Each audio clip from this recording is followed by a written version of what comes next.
মাসের 15 তারিখ পর্যন্ত লকডাউন নয়, এই যে বাধা নিষেধগুলো রাত্রি 9টা থেকে ভোর 5টা পর্যন্ত সব ক্লোজ থাকবে।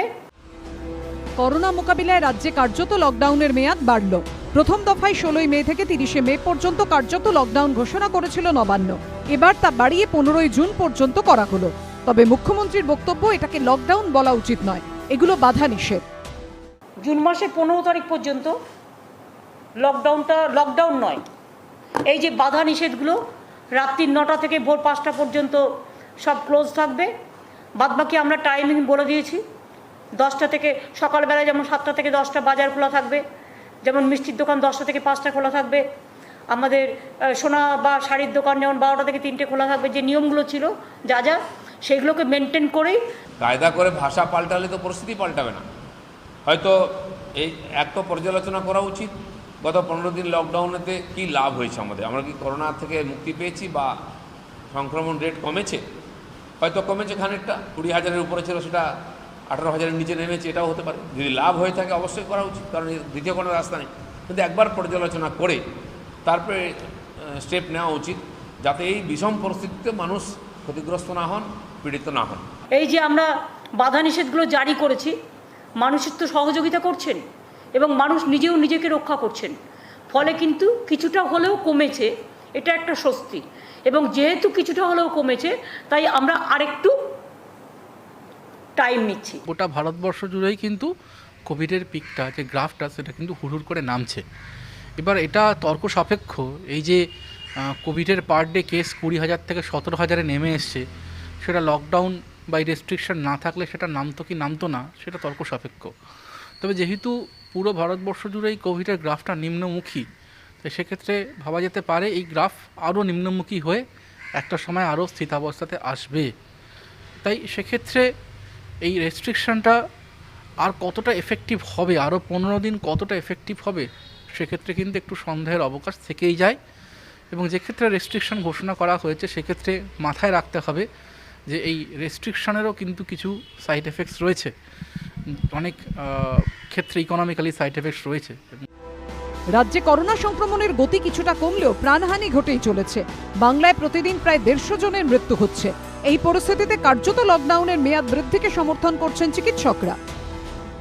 প্রথম ডিসিশনটাও আমাদের খুব যথোপযুক্ত ছিল এবং পরিস্থিতি যে জায়গায় গেছে, সেকেন্ড ওয়েভের আপনি যদি গ্রাফটা দেখেন, যে জায়গায় উঠতে শুরু করেছিল, সেইখান থেকে কিন্তু লকডাউন বা এই রেস্ট্রিকশন এটাই একমাত্র উপায় হয়ে দাঁড়িয়েছিল এবং তার ফল কিন্তু মিলতে শুরু করেছে।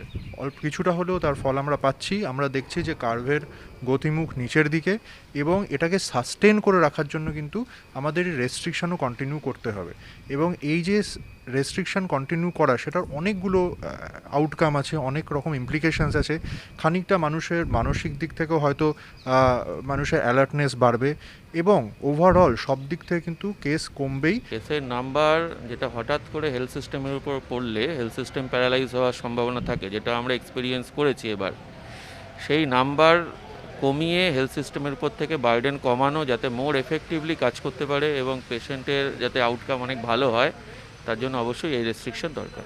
টাইম টু টাইম আমাদের বিচার করতে হবে। নাম্বার অফ কেস যেমন গত কয়েকদিন ধরে আমরা দেখছি অ্যাভারেজ 18,000-এর মতো কেস হচ্ছে।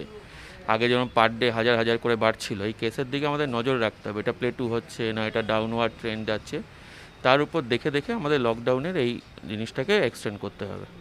ডাক্তার হিসেবে আমার আপত্তির তো কিছু নেই, কিন্তু দেখতে হবে যে মানুষের আর্থিক অবস্থাটা যেন মানে ক্ষমতার বাইরে না চলে যায়, সিচুয়েশনটা যেন আনকন্ট্রোল না হয়ে যায়, যেটা আগের বার হয়েছিল, প্রচুর লোক বেকার হয়ে গেছিল। তো সেইটা একটুখানি আমাদেরকে সরকারের দিক থেকেও একটু সাহায্য আশা করব আমরা তাদের প্রতি। দু একটি ক্ষেত্র ছাড়া আগের বিধিনিষেধই জারি থাকবে 15 জুন পর্যন্ত। অর্থাৎ 15 জুন পর্যন্ত স্কুল, কলেজ, বিশ্ববিদ্যালয় সহ সমস্ত শিক্ষা প্রতিষ্ঠান বন্ধ থাকবে। জরুরি পরিষেবা দপ্তর ছাড়া বন্ধ থাকবে সমস্ত সরকারি ও বেসরকারি অফিস। জরুরি সামগ্রীর উৎপাদন ছাড়া বন্ধ থাকবে কলকারখানা। বন্ধ থাকবে সিনেমা হল, রেস্তোরাঁ, shopping mall, gym, sports complex, spa. করা যাবে না কোনো রকম জমায়েত। বিয়ে বাড়িতে 50 জনের বেশি আমন্ত্রণ করা যাবে না। সৎকারে থাকতে পারবেন না 20 জনের বেশি। জরুরি প্রয়োজন ছাড়া রাত 9টা থেকে ভোর 5টা পর্যন্ত বাড়ির বাইরে বেরোনো যাবে না। যেহেতু আগের বিধিনিষেধে তেমন কোনো পরিবর্তনের ঘোষণা এখনো করা হয়নি, তাই সেই অনুযায়ী 15ই জুন পর্যন্ত লোকাল ট্রেনের সঙ্গে সঙ্গে মেট্রো, বাস, ফেরি চলাচল বন্ধ থাকবে। তবে হাসপাতাল, nursing home, diagnostic centre, vaccination centre ও অন্যান্য জরুরি পরিষেবার জন্য ব্যক্তিগত গাড়ি, ট্যাক্সি, অটো চলাচলে ছাড় দেওয়া হয়েছে। সকাল 10টা থেকে দুপুর 2টো পর্যন্ত খোলা থাকবে ব্যাংক। 24 ঘন্টা চালু থাকবে এটিএম। প্রতি শিফটে 50% শ্রমিক নিয়ে চা বাগানগুলি খোলা থাকবে। তবে কার্যত লকডাউনে পাট শিল্প ও নির্মাণ শিল্পের ক্ষেত্রে নির্দেশিকায় কিছু পরিবর্তন আনা হচ্ছে। শুধু জুট ইন্ডাস্ট্রির জন্য 40% করা হয়েছে 30 জায়গায়। আর কনস্ট্রাকশন ওয়ার্কার বা অন্যান্যরা যারা কাজ করছে তারা যদি ভ্যাকসিনেশন করে নিয়ে যদি করে তাহলে আমাদের আপত্তি থাকবে না, কিন্তু সেখানে প্রোভাইডেড তাদের সোশ্যাল ডিস্টেন্সিং মেনটেন করে থাকতে দিতে হবে। একদিকে সতর্কতাবশত রাজ্যে কার্যত লকডাউন বাড়ানোর সিদ্ধান্ত, অন্যদিকে সংক্রমণের হার কমা নিয়ে সন্তোষ প্রকাশও করেন মুখ্যমন্ত্রী। এবং একটা আপনাদের ধন্যবাদ জানাবো যে কোভিড কিছুটা হলেও কমেছে, এটা একটা স্বস্তি। এবং যেহেতু কিছুটা হলেও কমেছে তাই আমরা আরেকটু টাইম নিচ্ছি। এদিনই মাধ্যমিক ও উচ্চ মাধ্যমিক পরীক্ষা নিয়েও গুরুত্বপূর্ণ ঘোষণা করেছে রাজ্য সরকার।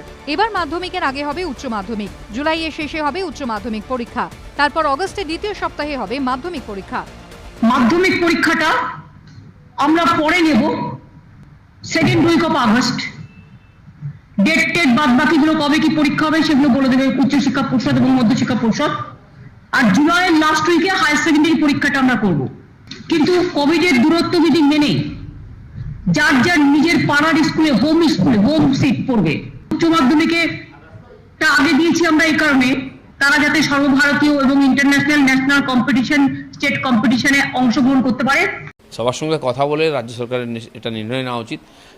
এটা খালি একটা প্রোগ্রাম নয়, আমাদের ভবিষ্যৎ প্রজন্মের ভবিষ্যৎ। সেজন্য পরীক্ষা সম্বন্ধে পরীক্ষা অবশ্যই হওয়া উচিত।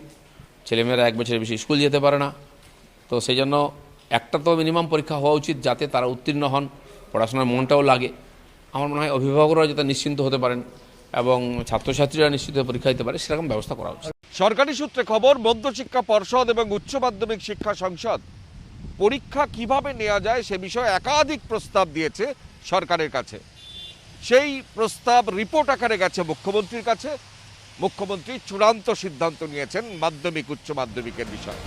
করোনা সংক্রমণের আবহে বেনজির সিদ্ধান্ত নিয়ে রাজ্য সরকার ঘোষণা করল মাধ্যমিক ও উচ্চ মাধ্যমিক পরীক্ষার সময় কমিয়ে আনা হবে। 3 ঘন্টার বদলে পরীক্ষা হবে 1.5 ঘন্টায়। পরীক্ষা হবে আবশ্যিক বিষয়। মাধ্যমিকে 7 ও উচ্চ মাধ্যমিকে 15টি আবশ্যিক বিষয়ের উপর পরীক্ষা হবে। বাকি স্কুলের পরীক্ষার নম্বরের ভিত্তিতে তৈরি হবে মার্কশিট। আইএসসি ও সিবিএসই দ্বাদশের পরীক্ষা হয় নিজের স্কুলে, সেই জায়গায় বাইরের সেন্টারে মাধ্যমিক ও উচ্চ মাধ্যমিক পরীক্ষা দেওয়ার প্রথা দীর্ঘদিনের। করোনা আবহে সেই প্রথা ভেঙে মুখ্যমন্ত্রীর ঘোষণা, মাধ্যমিক ও উচ্চ মাধ্যমিক পরীক্ষা হবে হোম সেন্টারে, অর্থাৎ নিজের স্কুলেই। মাধ্যমিক মোট পরীক্ষার্থী হচ্ছে 12 লাখের কিছু বেশি, আর আবশ্যিক বিষয় আছে 7টা, মোট 7 দিন লাগবে। অতিরিক্ত বিষয় প্রায় 38 থেকে 58টা আছে। বিদ্যালয়ের যে পরীক্ষার মার্কস আছে তার ভিত্তিতে হলেই হবে এগুলো। আমরা 3 ঘন্টার পরীক্ষাটা 1.5 ঘন্টা করে দেবো। উচ্চ মাধ্যমিক 8.5 লাখের বেশি বা কম আছে ছাত্রছাত্রী। মোট পরীক্ষার দিন হচ্ছে 16 দিন, ওইভাবে মিলিয়ে মিশিয়ে করবে। আর বাদ বাকিগুলো বিদ্যালয় পরীক্ষার ভিত্তিতে মার্কস দেওয়া হবে। এবার মাধ্যমিক পরীক্ষার্থীর সংখ্যা প্রায় 12 লক্ষ, উচ্চ মাধ্যমিক পরীক্ষার্থীর সংখ্যা প্রায় 8.5 লক্ষ। অত্যন্ত যুক্তিযুক্ত কর্মসূচি ঘোষণা করেছেন মুখ্যমন্ত্রী। পরীক্ষাটা একেবারে না হওয়াটা খুব বাঞ্ছনীয় কথা নয়, পরীক্ষা হওয়াটা খুব দরকার ছিল। এবং 1.5 ঘন্টার পরীক্ষা নামিয়ে নিয়ে আসা এটাও অত্যন্ত সিদ্ধান্ত, কারণ এত চাপ বোধহয় এখন না দেওয়াটাই ঠিক হবে। ছাত্রছাত্রীরাও তো তারা পড়াশোনার মধ্যেও কতটা আছে, স্কুলগুলো হচ্ছে না, সেই সব দিক থেকে বিচার করে এটা অত্যন্ত যুক্তিযুক্ত সিদ্ধান্ত। এবং আরো যুক্তিযুক্ত এই কারণে যে মাধ্যমিকটা পরে হচ্ছে, এটা আমার কাছে খুব বাঞ্ছনীয় একটা প্রস্তাব বলে মনে হচ্ছে আর কি। মধ্যশিক্ষা পর্ষদ ও উচ্চ মাধ্যমিক শিক্ষা সংসদ সূত্রে খবর, মাধ্যমিক ও উচ্চ মাধ্যমিক পরীক্ষার সূচি সহ অন্যান্য তথ্য শীঘ্রই প্রকাশিত হবে। তবে মাধ্যমিক ও উচ্চ মাধ্যমিক কবে হবে তার ঘোষণা হয়ে গেলেও ইয়াস আছড়ে পড়ার পর রাজ্যের উপকূলবর্তী বহু এলাকার পরীক্ষার্থীদের মাথায় এখন পরীক্ষা নয়, কিভাবে দিন গুজরান হবে তাই ঘুরছে। কারণ ঘূর্ণিঝড় ও ভরা কটালের জোড়া ফলায় ঘর বাড়ি ক্ষেত খামার এখন জলের তলায়। আর এই পরিস্থিতিতে দুর্গতদের ক্ষতিপূরণ দিতে নতুন কর্মসূচি ঘোষণা করলেন মুখ্যমন্ত্রী। 3 জুন থেকে 18 জুন দুয়ারে ত্রাণ ক্যাম্প চলবে, যার যা ক্ষতি হয়েছে তারা জানাবেন ক্যাম্পে এসে। 1 বছরের মধ্যে আবার একটা ঘূর্ণিঝড়, আবার প্রকৃতির রোষে আশ্রয়হীন বহু মানুষ, আবার সহায় সম্বলহীন অবস্থায় অনিশ্চয়তাকে সঙ্গী করে দিন কাটানো। ইয়াসের দাপটে ঘরবাড়ি হারানো সেই দুর্গতদের জন্যই এবার দুয়ারে সরকার কিংবা দুয়ারে রেশনের আদলে দুয়ারে ত্রাণ প্রকল্প ঘোষণা করলেন মমতা বন্দ্যোপাধ্যায়। 1000 কোটি টাকা ইমিডিয়েট ত্রাণের জন্য দিচ্ছি, দুয়ারে ত্রাণের ব্যবস্থা করব, কিন্তু এটা চালাবে টোটাল গভর্নমেন্ট। 3 জুন থেকে 18 জুন পর্যন্ত 15 দিন কার কি ক্ষতি হয়েছে বাড়িয়ে বাড়িয়ে বললে হবে না, এনকোয়ারি হবে, কিন্তু কারো কথায় কোনো ত্রাণ বন্টন হবে না। দুয়ারে ত্রাণ, সেখানে সব অফিসাররা বসবে, যার একটা বাড়ির ক্ষতি হয়েছে, সত্যিই ক্ষতি হয়েছে, সে একটা ওখানে অ্যাপ্লিকেশন ড্রপ করবার বাক্স থাকবে। সত্যি মানুষের যাদের ক্ষতি হয়েছে, সে যেই হোক না কেন, রাজনীতি, ধর্ম, বর্ণ, জাতি নির্বিশেষে সবাইকেই আমরা চেষ্টা করব সাহায্য করার। অ্যাপ্লিকেশন নেওয়া হবে, তারা নিজেরা নিজেদের অ্যাপ্লিকেশন দেবে, যে কেউ দিল না আমারটা, আমাকে বাদ দিল, এটা যেন শুনতে না হয়। এই জন্যই 15 দিন টাইম হাতে রাখা হয়েছে, যাতে আপনারা অ্যাপ্লিকেশনটা জমা দিতে পারেন গ্রামবাসীরা। অ্যাপ্লিকেশনটা জমা দেওয়ার পরে প্রত্যেকটা অ্যাপ্লিকেশন আমরা খুঁটিয়ে দেখব, যাতে কেউ বঞ্চিত না হন বা কেউ যাতে এটাকে মিসইউজ করতে না পারে। আমরা প্রত্যেকটা খুঁটিয়ে দেখব, তার জন্য আমরা 19 থেকে 30 তারিখ পর্যন্ত টাইম নেব, এবং 1 জুলাই থেকে 8 জুলাইয়ের মধ্যে আমরা এই ত্রাণগুলো ডাইরেক্ট বেনিফিশিয়ারিদের কাছে ব্যাংকের মাধ্যমে আমরা পৌঁছে দেব। গতবার আমফানের পর বিভিন্ন এলাকায় ক্ষতিপূরণ বিলিতে দুর্নীতি ও স্বজন পোষণের অভিযোগ উঠেছিল তৃণমূল নেতাদের একাংশের বিরুদ্ধে।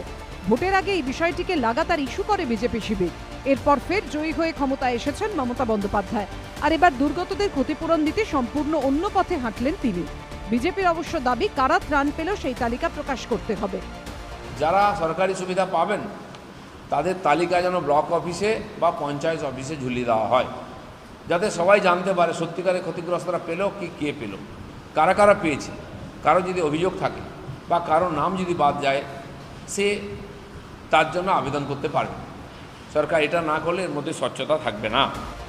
এদিন রাজ্যপাল জগদীপ ধনকর টুইট করে বলেন, ইয়াসের ত্রাণ কার্যে মমতা বন্দ্যোপাধ্যায়, ইস্টার্ন কমান্ড, ভারতীয় নৌবাহিনী, উপকূলরক্ষী বাহিনী, বিএসএফ বিপর্যয় মোকাবিলা দলের দৃষ্টান্তমূলক দায়বদ্ধতা এবং সমন্বয়ের প্রশংসা করছি।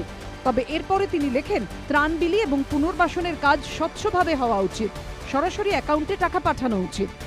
নিশ্চয়ই আমিও রাজ্যপালের সাথে একমত। রাজ্যপালকে বলবো যে তিনি গঠনমূলক সাজেশন দিন, রাজ্য সরকারের সমালোচনা না করে, বিজেপির মুখপত্র না হয়ে তিনি প্রকৃত একজন ভালো রাজ্যপাল হিসেবে চিহ্নিত হন। এটা নিয়ে কারো দ্বিমত থাকতে পারে না, সবাই চায় এটা হওয়া উচিত, হয় না বলে এই ধরনের প্রশ্ন ওঠে। উপকূলবর্তী এলাকার বহু মানুষ এখন ত্রাণটুকুর ভরসায় বসে রয়েছে, তাদের কাছে যত দ্রুত তা পৌঁছয় ততই মঙ্গল। বুধবার ইয়াসের তাণ্ডবে উপকূলবর্তী এলাকায় ভেঙেছে বহু বাঁধ, হুহু করে লোকালয়ে ঢুকেছে নদী কিংবা সমুদ্রের জল, গ্রামের পর গ্রাম চলে গেছে জলের তলায়। বৃহস্পতিবার তা নিয়ে তীব্র ক্ষোভ প্রকাশ করলেন মুখ্যমন্ত্রী। আমফানের পর বাঁধ মেরামতি হলেও 1 বছরের মধ্যে তা কেন ভেসে গেল? কোথাও কোথাও বাঁধ নির্মাণের কাজ শুরু হলেও নির্দিষ্ট সময় পর কেন তা শেষ হলো না? এমন একের পর এক কড়া প্রশ্ন ছুড়ে সেচ দফতরকে কার্যত কাঠগড়ায় তোলেন তিনি, দেন তদন্তের নির্দেশও। যা আমি শুনতে পাচ্ছি, তোমরা যে দীঘায় যেটা করেছিলে ইরিগেশন ডিপার্টমেন্ট থেকে, তার টোটালটাই ভেঙে গেছে। টোটালটাই ভাঙলো কি করে? এত কংক্রিট, সেটা নয়, হয়েছে তো 2-2.5 বছর হয়েছে, জলের স্রোত ছিল, সব কিছুই ঠিক আছে, সবটা কি করে ভেঙে গেল? 3টে ব্রিজ করার কথা ছিল কতদিনে, আর তোমরা এটা নিয়ে কতদিন ধরে ঝুলিয়ে রেখেছো বলো তো? কতদিন ধরে তোমরা মনিটরিং করো? কেন এতদিন টাইম লাগে? তোমার কংক্রিটের ওই ব্রিজ কি করে বসার জায়গাটাগুলো সব ভেঙে গেল? তার মানে যে করেছে সে কি ফাউন্ডেশন ভালো করে করেনি? এটা একটা এনকোয়ারি হবে মনোজ, এটা ফাইন্যান্স ডিপার্টমেন্ট থেকে একটা এনকোয়ারি হবে। একদম টাকা ছাড়বে না। ইরিগেশনের টাকা ছাড়বার আগে স্টেট, তোমাদের আমি বলছি, পিডব্লিউএম এর ইরিগেশনকে এটা মনে রাখতে হবে, একটা টাস্ক ফোর্স করো, যারা আগে দেখবে টেন্ডার থেকে শুরু করে everything, whether it is in a proper way or not. আমফানের সময় সেচমন্ত্রী ছিলেন শুভেন্দু অধিকারী। বিজেপিতে যোগদানের আগে গত বছর নভেম্বরে সেচমন্ত্রীর পদ থেকে ইস্তফা দেন তিনি। তার আগে 2011 থেকে 2018 পর্যন্ত রাজ্যের সেচমন্ত্রী ছিলেন রাজীব বন্দ্যোপাধ্যায়। তারপর তাকে বনমন্ত্রী করা হয়। আইলার পরে যে টাকা এসেছিল তাতে সেখানে পাকা কংক্রিটের বাঁধ হওয়ার কথা ছিল। তৎকালীন সেচমন্ত্রী রাজীব ব্যানার্জি সেসব শুরু করেছিলেন, উনি গিয়েছিলেন, অ্যাক্টিভও হয়েছিলেন, তার জন্য হয়তো তাকে সরিয়ে দেওয়া হয়। তারপরে দুজন সুন্দরবন উন্নয়ন মন্ত্রী হয়েছেন, তারা এই ব্যাপারে কিছু করেননি, পরস্পর ক্ষোভ প্রকাশ করেছেন। সরকার তো 11 সালের পরে কোনো বাঁধ মেরামত সেচের কাজ করেনি। এই মুখ্যমন্ত্রী কাউকে কাজ করতে দেন না। আমাকে 2019 সালে কয়েক মাসের জন্য সেচমন্ত্রী করেছিলেন। তারপরে করোনা লকডাউন, যেদিন বসেছি তার 3 দিনের মধ্যে অর্থ দপ্তর থেকে সার্কুলার বের করে বলে দিয়েছিল নন প্ল্যানে মন্ত্রীর দায়িত্ব হচ্ছে 50,000। কোনো কাজ কোনো মন্ত্রীকে ইনি করতে দেন না। নদী বাঁধগুলো দেবার জন্য মুখ্যমন্ত্রী, রাজ্য সরকার অনেক টাকা তারা বরাদ্দ করেছিলেন। পরপর দুজন সেচমন্ত্রী ছিলেন, আগে রাজীব ব্যানার্জি এবং তারপরে শুভেন্দু অধিকারী, যারা দুজনেই প্রসঙ্গত বিজেপিতে চলে গিয়েছে। তারা এবার জবাব দেবেন যে কি কাজ করেছিলেন তারা, সেচের কোথায় কত বাঁধ করেছিলেন এবং সেই বাঁধগুলো ভেঙে যাচ্ছে কেন এই সময়, এর জবাব তাদের দিতে হবে। ঘূর্ণিঝড়ে ক্ষয়ক্ষতির কথা বলতে গিয়ে বন দপ্তরের ভূমিকা নিয়েও ক্ষোভ উগরে দেন মুখ্যমন্ত্রী। ম্যানগ্রোভ যে বললো 5 কোটি ফুটবে, কোথায় কত ফুটেছে? এনভায়রনমেন্ট ডিপার্টমেন্ট জিজ্ঞেস করো এনভায়রনমেন্টকে। 5 কোটি যে ম্যানগ্রোভ পোতার কথা হয়েছিল, কি হলো? ফরেস্ট ডিপার্টমেন্ট জিজ্ঞেস করো। আগেরবার যে বড় বড় ভাষণ দিল, কি হলো? সুন্দরবনের এই যে বিভীষিকা প্রত্যেক বছর হচ্ছে, তার একটা বড় কারণ হচ্ছে উপকূলবর্তী যে ম্যানগ্রোভ জঙ্গল, সুন্দরী গাছের জঙ্গল, তাকে কেটে নষ্ট করে আর সেখানে ভেড়ি তৈরি করা হচ্ছে। সরকারি দলের নেতাদের, এমএলএদের প্রচ্ছন্ন মদতে বা তাদের সহযোগিতায় এই কাজ হয়ে চলছে। আমফানের মতো ইয়াসও বহু মানুষকে ভিটেহারা করেছে, কিন্তু এত মানুষের বিপদের জন্য দায়ী কি শুধুই প্রকৃতি? তা নিয়ে এখন চলছে চাপানুতর। এর মধ্যেই ঘূর্ণিঝড় ইয়াসের দাপটে ক্ষতিগ্রস্ত এলাকার পরিস্থিতি সরেজমিনে খতিয়ে দেখতে শুক্রবার আসছেন প্রধানমন্ত্রী।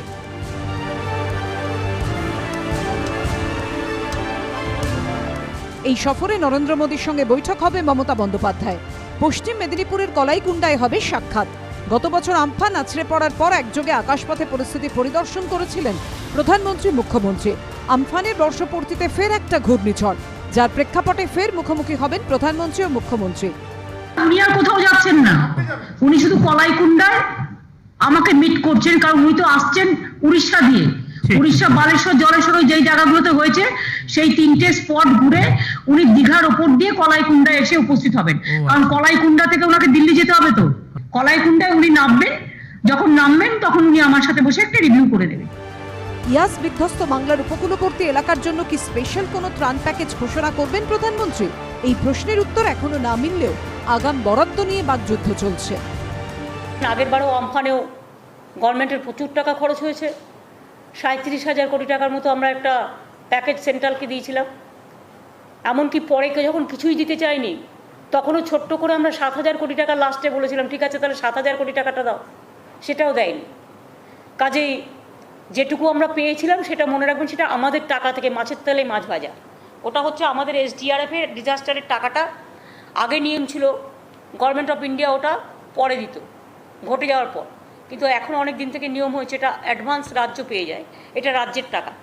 কাজে এটা ওনাদের কোনো কৃতিত্ব নেই। মুখ্যমন্ত্রী বলেছেন নাকি আইলাতে আমফানে 1 টাকাও পাননি, কিন্তু আমাদের কাছে খবর আছে 3 পেজেতে প্রায় 750 কোটি, 2,750 কোটি টাকা রাজ্য সরকার পেয়েছে।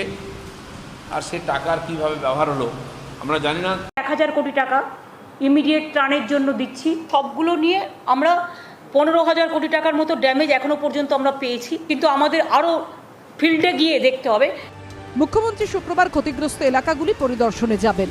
সূচি অনুযায়ী শুক্রবার মমতা বন্দ্যোপাধ্যায় আকাশপথে উত্তর ও দক্ষিণ 24 পরগনার হিঙ্গলগঞ্জ, সন্দেশখালী, ধামাখালী ও সাগরের পরিস্থিতি খতিয়ে দেখবেন। হিঙ্গলগঞ্জে পুলিশ সুপার ও জেলাশাসকের কাছ থেকে রিপোর্ট নেবেন। এরপর সাগরে প্রশাসনিক বৈঠক করবেন মুখ্যমন্ত্রী। সাগরের বৈঠকের পর প্রধানমন্ত্রীর সঙ্গে দেখা করতে কলাইকুণ্ডায় যাবেন মুখ্যমন্ত্রী। তারপর দীঘা চলে যাবেন তিনি। শনিবার পূর্ব মেদিনীপুরের ক্ষতিগ্রস্ত এলাকা পরিদর্শনের পর দীঘায় প্রশাসনিক বৈঠক করবেন তিনি। যে আপনি গতকাল বলেছেন যে 1000 কোটি টাকা রাজ্য সরকার আর 400 কোটি টাকা কেন্দ্রের খরচ হয়েছে। এমন খরচ হয়েছে, আমি তো গ্রাউন্ডে কাজ করছি, আমি ঝড়ের আগের দুদিনও বিভিন্ন এলাকায় ঘুরেছি, প্রত্যেকের সঙ্গে যখন আমাদের এমএলএরাও লোকজন বৃষ্টির মধ্যে আছে, কোথাও কোনো প্রশাসনের লোক, পঞ্চায়েতের লোক, পশ্চিমবঙ্গের শাসক দলের লোককে কেউ কোথাও আমি দেখতে পাই, একই অভিজ্ঞতা অন্যান্য বিধায়ক। তাই আমরা দাবি করছি যে কোথায় কোথায় এসডিআরএফ এর 400 কোটি টাকা খরচ করেছেন, কে পেয়েছে সেটা আপনারা প্রকাশ করুন। এখন প্রশাসন কেন ওদের ফোন ধরবে? কাজ তো সরকারকেই করতে হবে। বিরোধী বিজেপিরা তো ত্রাণ পুনর্বাসন করবেন না। শুভেন্দুর হিসেব চাওয়ার কি গুরুত্ব আছে? উনি নিজে সেচ দপ্তরের কোনো হিসেব এখনো সঠিকভাবে দেননি। কেন বাঁধগুলো ভাঙলো তা উনি বুঝিয়ে বলেননি। উনি নিজের কাজগুলো ভালো করে করুন। দুর্গত মানুষগুলো অবশ্য এত শত রাজনীতি বোঝে না। তাদের ভিটেমাটি আজ ধ্বংসস্তূপ, রুজি রুটির খোঁজ নেই। তারা এখন শুধু চায় সরকারি সাহায্য, সে কেন্দ্র দিক কিংবা রাজ্য। ঘূর্ণিঝড় ইয়াসের তাণ্ডবে রাজ্যে সবথেকে বেশি ক্ষতিগ্রস্ত হয়েছে পূর্ব মেদিনীপুরের দীঘা, মন্দারমণি, শঙ্করপুরের মতো সমুদ্র তীরবর্তী এলাকাগুলো। সাজানো গোছানো এসব টুরিস্ট স্পট এখন প্রলয়ের ঝাপটায় ক্ষতবিক্ষত।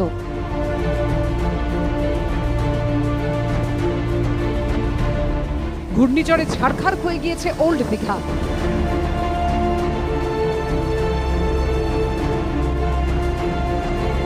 রাস্তায় গড়াগড়ি খাচ্ছে বাতিস্তম্ভ, ভেঙে পড়েছে ওয়াচ টাওয়ারে ওঠার সিঁড়িও। ঘূর্ণিঝড় ইয়াসের প্রভাবে সমুদ্র তার রুদ্ররূপ দেখায় বুধবার দিন। বিভিন্ন জায়গায় যে বাতিস্তম্ভ সেই সব কিছু কিন্তু ভেঙে পড়ে রয়েছে। বিভিন্ন জায়গায় যে পাথর দিয়ে সাজানো ছিল সেই সব ভেঙে রয়েছে। যে পার্ক তৈরি করা হয়েছিল তার ব্রিজ বা অন্যান্য জায়গা কিন্তু একবারে উঠতে উন্নত চলে গিয়েছে। একটি ওয়াচ টাওয়ার রয়েছে, সেই ওয়াচ টাওয়ারের যে ওঠার যে সিঁড়ি সেই সিঁড়িও ভেঙে গিয়েছে। ইয়াস চলে গেলেও এখনো ফুঁসছে সমুদ্র।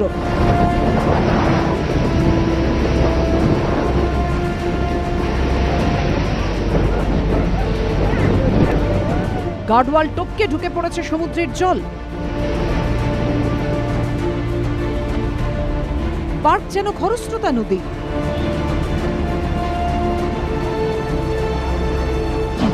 দীঘার পাশাপাশি প্রকৃতির ঘা খেয়েছে মন্দারমণিও। বাধাহীনভাবে সমুদ্রের জল ঢুকে ভাসিয়ে দিয়েছে অরগুনিয়া গ্রাম। বাড়ি ঘর আর আস্ত নেই, শুধু টালির চালটুকুই কেবলমাত্র জলের ওপরে মাথা তুলে রয়েছে। মন্দারমণি এলাকার উপকূলবর্তী নাম অরগড়িয়া। বুধবারে ঘূর্ণিঝড় ইয়াসের দাপটে উপকূলবর্তী সমুদ্রের ধারের এই গ্রাম বিপর্যস্ত। গ্রামে ঢোকার একমাত্র রাস্তা কার্যত উধাও হয়ে গিয়েছে। যারা গ্রামে ছিলেন তারা গ্রামে আটকে রয়েছেন, যারা গ্রাম থেকে বেরিয়ে গেছিলেন তারা আর ফিরতে পারেননি। আর ফিরবেন বা কোথায়? ফেরার জন্য যে বাড়ি অধিকাংশ জায়গায় দেখা যাচ্ছে সেই বাড়িগুলো সম্পূর্ণ ধ্বংস হয়ে গিয়েছে, উড়ে গিয়েছে চাল। এমনকি বাড়ির যে এখনকার কাঠামো সেটাকে ধ্বংসস্তূপ বললেও কম বলা হয়। এখন সব ভেসে চলে গেছে, সব কিছু নেই, সব ভেঙে গেছে। জিনিসপত্র কিছু বার করতে পারিনি, জল এসে ছুটে পালিয়ে গেছি বাচ্চাদের নিয়ে। যাবো, ছোট দেওরের ঘর আছে সেইখানে যাব। সেখানে পাকা ঘর, একটু সেখানে কিছু বা ভেসে যায়নি, ওইখানে আছি বর্তমান। দুর্যোগের সময় গ্রামের লোকজন আশ্রয় নিয়েছিলেন ত্রাণ শিবিরে, কিন্তু এদিনই ফের নিজেদের ভিটে মাটিতে ছুটে এসেছেন। সমুদ্রের জল গিলে খেয়েছে ঘরের সব জিনিস, কিন্তু তবুও যদি কিছু পাওয়া যায় এই আশায় জলের মধ্যেই আতিপাতি করে খোঁজ। আমরা যে কোথায় থাকবো, কি করব, কি খাবো, ছোট ছোট বাচ্চা যে কোথায় থাকবে, কতদিন যে মানে পড়ে যে থাকবো তার কোনো ঠিকানা নেই। কাগজপত্র কিছু নেই আমাদের। আমফানেও এরকম হয়নি, আমফানেও আমাদের বাড়ি ঘর সব ছিল, কিন্তু ক্ষতি হয়েছিল কম, কিন্তু এরকম ক্ষতি আমি কোনো। প্রকৃতি রুদ্ররূপে বিপর্যস্ত দীঘা শহর সংলগ্ন সোমাই বাসান। গ্রামের একমাত্র টিউবওয়েলও জলের তলায়, ফলে পানীয় জলের জন্য চরম সমস্যায় পড়েছেন গ্রামবাসীরা। এখন পর্যন্ত কোথাও কোনো সাহায্যের প্রশাসন আসেনি, কেউ আসেনি।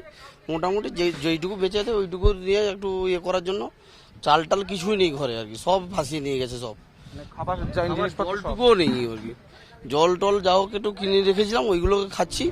একে করোনার সঙ্গে কার্যত লকডাউন, তার মধ্যে দীঘার পর্যটন ব্যবসায়ীদের জন্য কফিনে শেষ পেরেকটা মারল ঘূর্ণিঝড় ইয়াস। দীঘার সমুদ্র এখনো উত্তাল, কিন্তু গতকাল এই দীঘার সমুদ্র যে চেহারা নিয়েছিল সেটা আজকের তুলনায় কিছুই না। গতকাল তার গ্রাস থেকে বাদ যায়নি কার্যত গোটা দীঘা। সমুদ্রের প্রবল জলোচ্ছ্বাসের সামনে অসহায় বড় বড় পাথরের এই বোল্ডারগুলো। এর আগেও মাঝে মাঝে হয়েছে, কিন্তু এতটা জলোচ্ছ্বাস হয়নি। সৈকতের উপর এতদিন ধরে মাথা তুলে দাঁড়িয়ে থাকা দোকানগুলো এখন যেন মাটিতে মুখ থুবড়ে পড়েছে। আবার কবে ব্যবসা শুরু হবে, পেটের ভাত কিভাবে জুটবে তা নিয়ে ঘোর দুশ্চিন্তায় ব্যবসায়ীরা। সব নষ্ট হয়ে গেছে, সব মেশিন নষ্ট হয়ে গেছে, সবকিছু। দীঘার পাশাপাশি পর্যটকদের অত্যন্ত পছন্দের জায়গা চাঁদপুরও। প্রকৃতির মার খেয়েছে এই এলাকাও। সমুদ্রের জল ঢোকা আটকাতে সম্প্রতি কংক্রিটের বাঁধ তৈরি করা হয়, কিন্তু বুধবারের দুর্যোগে উথাল পাথাল সমুদ্র সেই বাঁধকেই ভাসিয়ে নিয়ে গিয়েছে। হোটেল থেকে দোকানপাট, বাড়িঘর কোনো কিছুই আর আস্ত নেই। সব হারিয়ে নিঃস্ব অসংখ্য মানুষ। ভাঙা বাক্স আর বস্তায় আছে, আর হারকিন ছাতা, আর তো কিছু না, সব তো ভাসিয়ে নিয়ে চলে গেছে। প্রচুর মানুষ মানে ক্ষয়ক্ষতির সম্মুখীন হয়েছেন, যেটা হিসেব তার পাওয়া যাবে না। চোর, গরু, ছাগল সব মারা গেছে, শুধু মানুষ মারা যায়নি। কালকে আমরা সেনা নামিয়েছিলাম, এনডিআরএফ টিম এসেছিল। বাঁধভাঙা সমুদ্রের জলে প্লাবিত ট্যাংরামারি গ্রাম। মৎস্যবন্দর শঙ্করপুরের কাছের এই গ্রাম এখন জলের তলায়। ভিটে মাটি ছেড়ে মানুষজন আশ্রয় নিয়েছেন ত্রাণ শিবিরে। 85 ছুঁই ছুঁই একজন বুড়িমা আছেন যিনি হাঁটতে পারেন না। যখন জল ক্রমশ বাড়ছে তিনি তখনও ঘরের ভেতরে।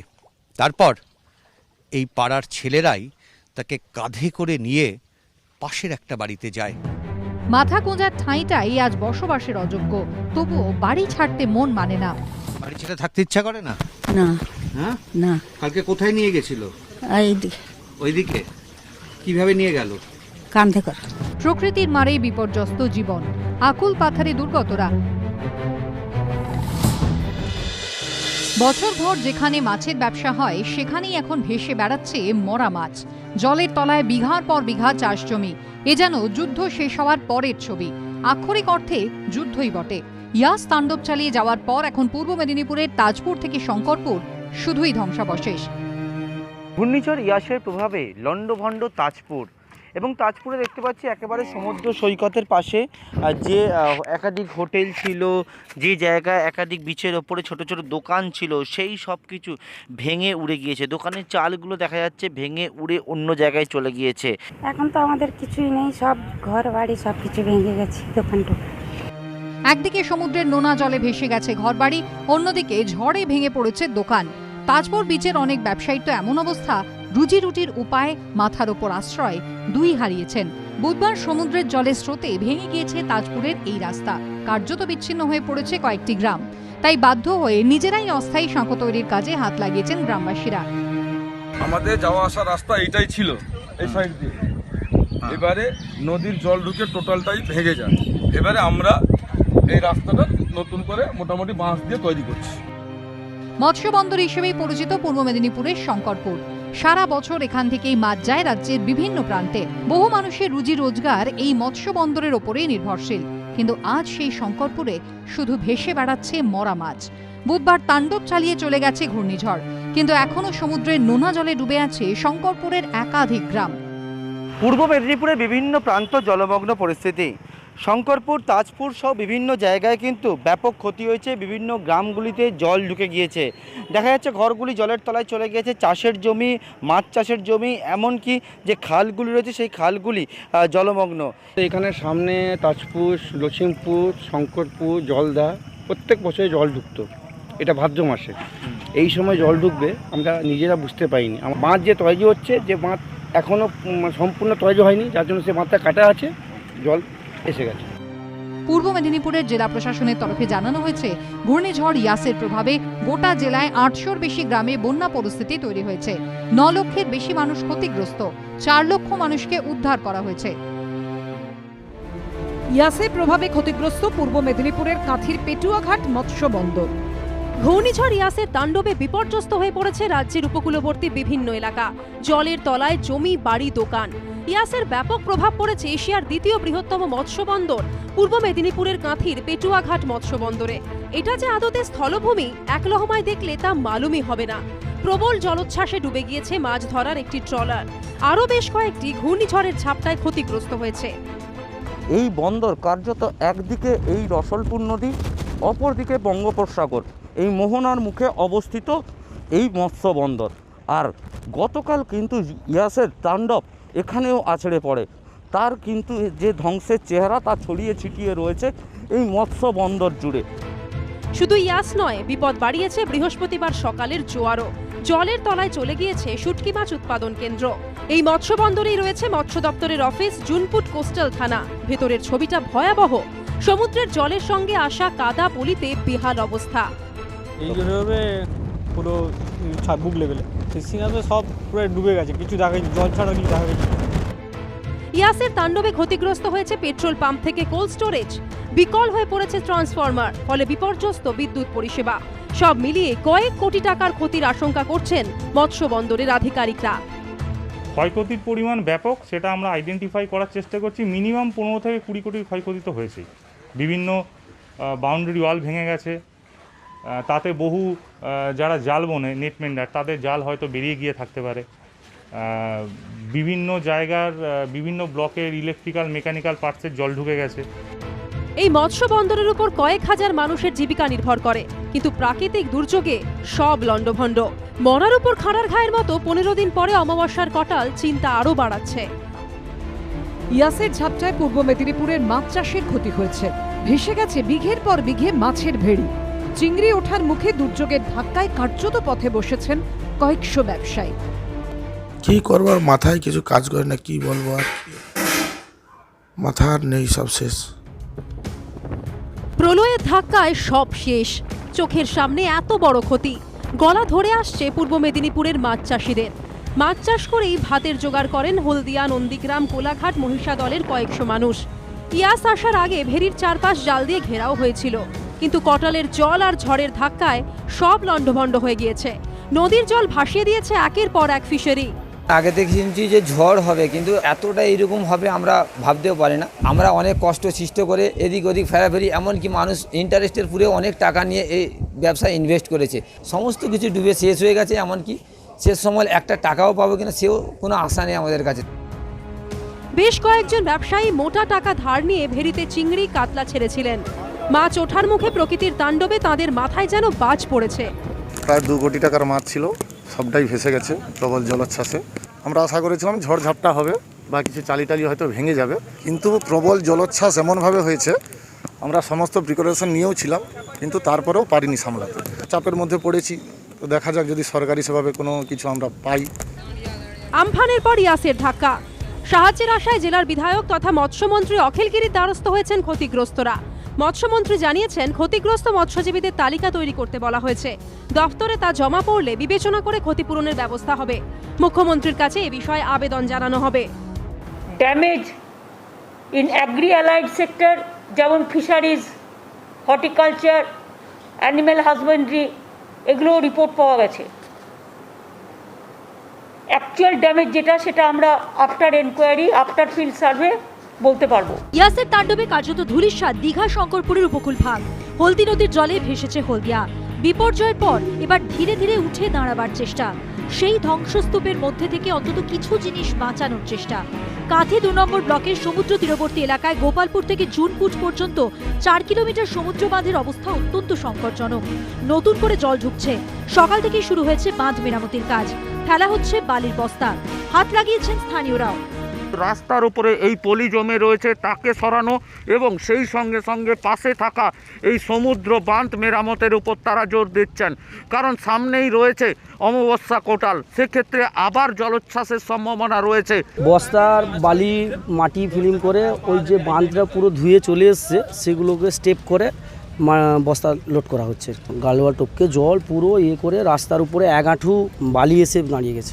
আজকে সকাল থেকে সবাই গ্রামের লোক বস্তা মাটি ভরে এবং সারা রাত্রি ধরে জিসিবি দিয়ে করেছে। প্রশাসন এসেছিলেন, প্রশাসন এসে এখানে সব ব্যবস্থা করে গেছে, তারাও যোগাযোগ রাখছে। হলদি নদীর জলে এখনো ভাসছে হলদিয়া পুরো এলাকার একাংশ। ত্রাণ শিবিরে আশ্রয় নিয়েছেন বহু মানুষ। নদীর জল কিছুটা নামলেও আতঙ্কে বাড়ি ফিরতে পারছেন না অনেকেই। বাসিন্দাদের সঙ্গে আশ্রয় নিয়েছে গবাদি পশুরাও। ঝড়ের সময় তো পড়াচ্ছি, হচ্ছে রান্না বসাইছি, রান্না ডুবে গেছে। হ্যাঁ, তার আমি করে কাদ ধরে ছিল কুচিটাকে নিয়ে আর 4টা লাতি গেলে আমার দূর। তখন এক গোয়া জল পাড়িয়ে আসছি, মাটির ঘর, 2 তলা মাটির ঘরে উঠা যায়নি। যে 1200-1300 মানুষ একদম নদী পার বরাবর যারা বসবাস করে, তাদের বাড়ি ঘরদরের তো অবস্থা নেই, জিনিসপত্র যা কিছু সব লণ্ডভণ্ড, খাওয়ার দাওয়ার কোনো কিছু একদম মানে ঠিকঠাক নেই। সেই মানুষগুলোকে বাড়ি ফেরানোর, আপাতত বাড়ি ফেরানোর মতো করে উপযুক্ত কিছু ব্যবস্থাপনা করা সম্ভব হয় আমাদের পক্ষে, যেটা সেটা আমরা নিশ্চিতভাবে মানুষের পাশে থাকবো।